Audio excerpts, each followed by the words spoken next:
Where's Rabbi Yoni? Yeah, right there. The kid in his hand. He is back there hiding. It's a big family you guys have. Nice, beautiful, lovely. All right. Yeah. This is so like run and gun type of footage. Okay, but we have to do that. Okay, I'll take you upstairs. Okay, follow me. They're building stuff. Yeah, right here. Sure.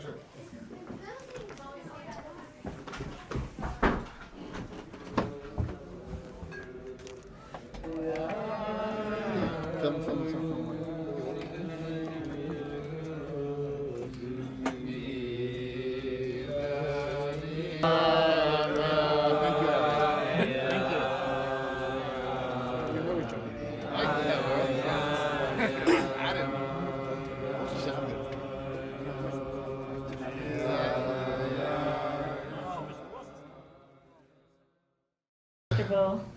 Yeah. Yeah, so Perfect. Like we're both looking at the camera, basically. no, Like, actually how no. do you usually- Yeah, you're right. Like I said, you can tell I'm not. It's not yeah. so natural. This is definitely out my norm because. What do you do normally? So what I do normally is just basically get reactions of me speaking to people in different languages. So it's never this type of setting. Oh. But when opportunities do arise, when I get the opportunity to do stuff like this, I grab it, you know. So well, How many languages do you speak? right now it's everything's at varying level, but comfortably like 3 or 4. Yeah, it's something that I'm passionate about, but you know that's today. People want to know about what's happening outside. So, what do you want to let the viewers know about what's happening and with it? Sukkot, is it called? Yeah. So, Sukkot is the holiday of celebration, of joy, and it's we're remembering how when we left Egypt, God protected. We're going out to the desert. Didn't know where we were going. God was taking us on the way to Israel, but we're going through the desert, and God protected us with clouds above us, the sides of us, and all 6 sides of us were clouds that protected us. Not just, God didn't only provide food and water in the desert miraculously. He also provided comfort, that we weren't affected by the elements of the desert. And we can't get over that till today. Oh, so that explains the tents. Is it the tents? Yes, that's what it is. The hut that we build outside The hut. is to remember the clouds, all of the tent, like being in you're outdoors Mhm. and yet protected, and that's what the clouds did for us. Okay. And God taking care of our comfort needs, not just our basic needs, was miraculous to us. Right. And we remember God's care. So it wasn't just God caring for us. We respond by appreciating And this is why you and not guys taking do it for granted. Right. So this is why you guys do is observe it to this day. To Is this to day. to remember when you guys were traveling through Egypt and that happened. That's amazing. Are we gonna be able to tour like a Sukkah? Yeah, Sure, I would love to see it. absolutely. So what happens in that? Like what happens in the sukkah and how long does this process go on for? Because I remember you was telling me like a week. It's a week-long process. I heard something where you guys will actually do everything within the sukkah, like I think sleep, eat. Like you guys are not allowed to leave it. Is that true or? No, it's just as much as you can do in the sukkah, the better. So it's Oh. regular everyday activities. If you're playing a game, if you're reading a book, go do it in the sukkah. Everything in the sukkah. Just like in the desert, it was regular life, but Right. protected. Right. So we try to go and live our regular life. So you're eating, you're talking, we should be doing this in the sukkah. Oh, really? Yeah. That would be great. I wish we could. We should be talking in the sukkah. Okay. So we celebrate Passover. You familiar with Passover? Not too familiar. I'm ashamed. I wanted to, this is what we have this for, this conversation, so that I know there's a lot of viewers that on the channel that, ever since the last video went viral, they want to learn more. They tell me, hey, we love the Jewish culture. We want to learn more about it. So I guess this is opportunities to not only enlighten myself, but a lot of the millions of people that potentially could watch this video. So Passover is a week-long holiday where we don't eat any bread. We have matzah, the flat cracker bread. If you've ever seen it, Yeah, called matzah crackers, yeah. And we remember that God took us out of Egypt. we were slaves, and he came personally to take us out miraculously, freed us from being slaves and brought us into a relationship. And 3,000 years later, we still can't get over that. And then on Sukkot, we're remembering not only did he take us out, but look how he cared for us. So symbolism, a lot of symbolism within each and every thing that you guys do, basically, to observe the holiday. So the sukkah, Right, exactly. the Everything is matzah, to remember specific things. and it's all about gratitude and Gratitude. relationship. We're showing that the relationship is still alive. What started with taking us out of Egypt, that he wanted to take us to be his people. We're here. We're enjoying the relationship. It's alive and well. Would you say that? What would you say is the most significant to the Jewish community? The most significant holiday? Like, I know all of them are very important, but which one is like the most significant? Like, if you were to say, like, I guess if you were to ask this question to maybe a Christian, they would probably say maybe Christmas, or if you ask a Muslim, they would probably say like Ramadan. So to the Jewish community, what would you guys say is your most significant holiday? Whichever one we're celebrating, that's the most important. So today, Good answer. Sukkot. Okay, so Sukkot, yeah. Okay, well, that's pretty much a lot of the cover of Sukkot. I'm trying to think of any other questions that I have that I want to talk about. How long does it take to create a sukkah? It's man-made, right? Like, You get some footage in the sukkah now. They're singing. Yeah. Grab Okay. a little bit. Come Yeah, back. I think we the can, little we can, Vanessa, you know, if you. okay, Yeah. yeah. Let's We'll get some of the singing. All right. Come back. Yeah. This is so like Supernatural. run and gun type Okay, guys. footage. Okay, but we have to do the video. Okay, we'll take you upstairs. Look, Okay, there's follow me. building stuff. There's building stuff. Houses on Yeah, right here. Sorry, sure. There's building stuff.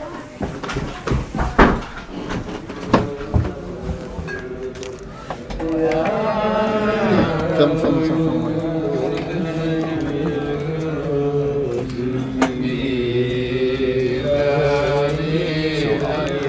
This is an authentic Farbrengen gathering, and we're here with Rabbi Manis Friedman.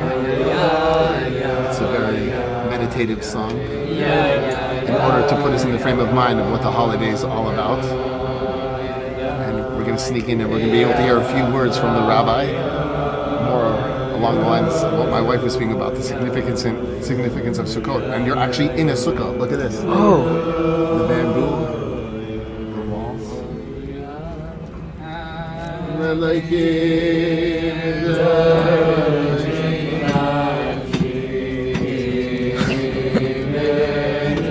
Strimel.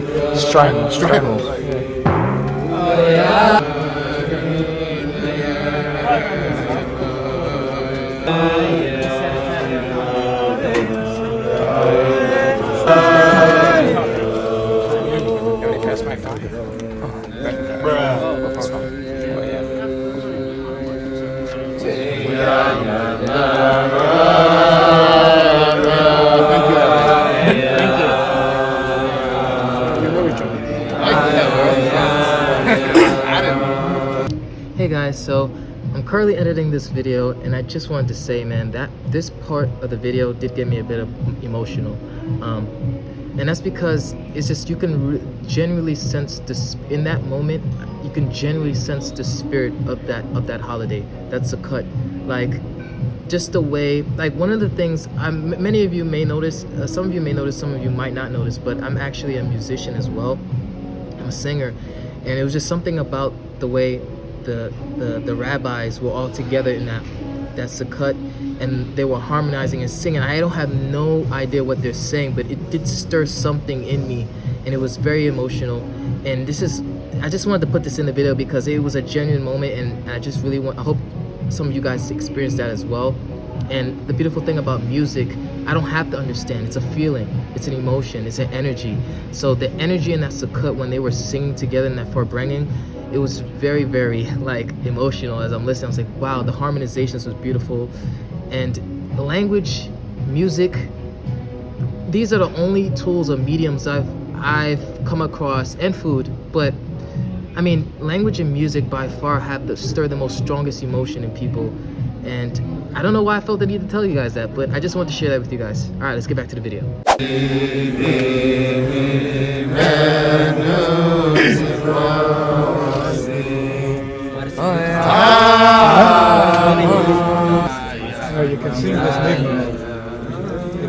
this niggun like a very sad niggun, or you can sing it like a very freilich niggun. Freilich doesn't necessarily mean dance music. It's an optimistic. It should feel like an optimistic niggun, not a... There are people who believe that human beings are the biggest problem in the world. And that without human beings, the world would be perfect. And we mess everything up. Although there's a little truth to that, but it's really not correct. God created every level of existence. The holiest of the holy and the lowest of the low. The lowest of the low means it's godless. So there's death, there's pain, there's suffering, there's limits, there's evil. That's the nature of this world. Human beings are introduced into the world to fix it. We're the solution, not the problem. And that's a very important part of education. Every child has to know from a young age, you're the solution, you're not the problem. I mean, you can be a problem, but you are the solution. Everybody. There is not a human being in the world that isn't part of the solution. Knowing that makes a huge difference. It can change everything.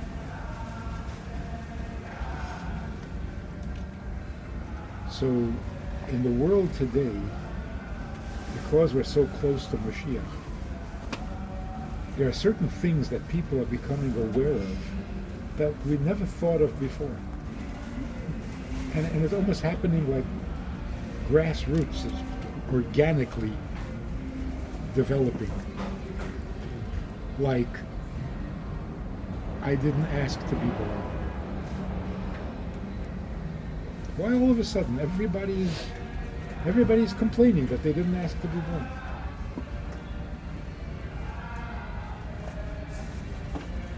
This teenage girl online saying, I didn't ask to be born, so my parents have to pay for everything. And she went to court, sued her parents. And at first the court ruled in her favor, and then they rescinded it, they overturned. So she says, if you're not ready to support your children, then don't have any. Makes sense, no? You give birth to them. They didn't ask. They didn't agree. They didn't sign any contracts. But now they have the burden of supporting themselves. And This was the case in India? it was a few years ago. Okay. We're going to take a station break here because I want to introduce Rabbi Friedman to my new friend Frankie Light. He's a YouTuber, and he made a video a few months back, and it's called Speaking Yiddish in Crown Heights, and it went viral. You're the guy? Yeah. He's the guy. Kishka, yeah.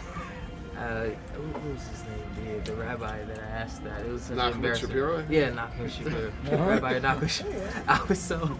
I was so embarrassed. So was he. It apparently has another meaning, so I didn't know that. But he came tonight, we danced, and he spoke to Rifki about the meaning of why we dance, and we took it to 770s. So as soon as I said, part of the experience tonight is we're going to go to a sukkah and meet Rabbi Friedman. He said, Rabbi Friedman? His face lit up, and it's just an honor to be here. And if you want to speak Yiddish, I won't stop you.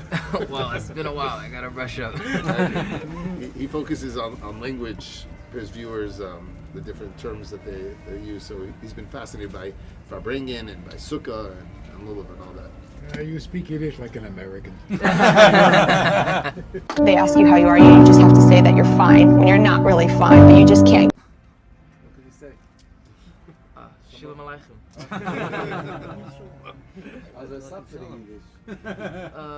Abyssal Yiddish. I can't really remember much more than that, honestly. That's all you need to know. Most people who speak Yiddish today is half English anyway. So. English. Feed them, and thank you very much. That's impressive. Thank you. And that's a big sukkah. Yes. Yeah. 300-foot sukkah. This is somebody's house, Somebody's house. but for the month of the holidays, it's opened up to everyone and anyone who wants to come, relax, eat something. He's actually our cousin. Come into the house, come check it out.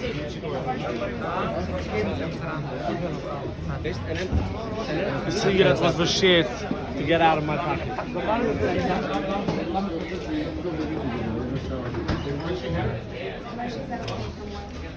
Go to the kitchen. Yeah.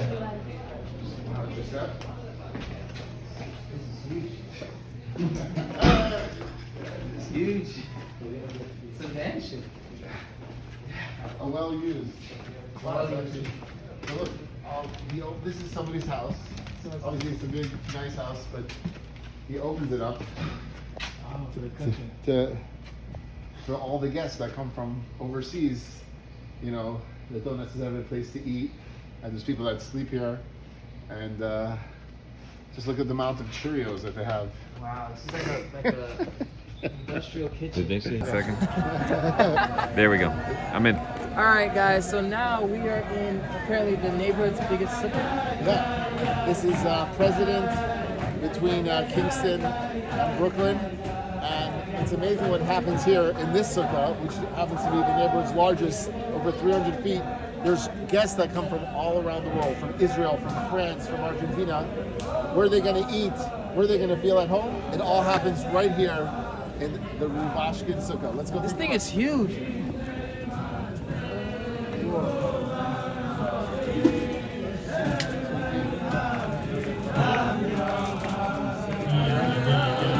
Another for bringing, guys.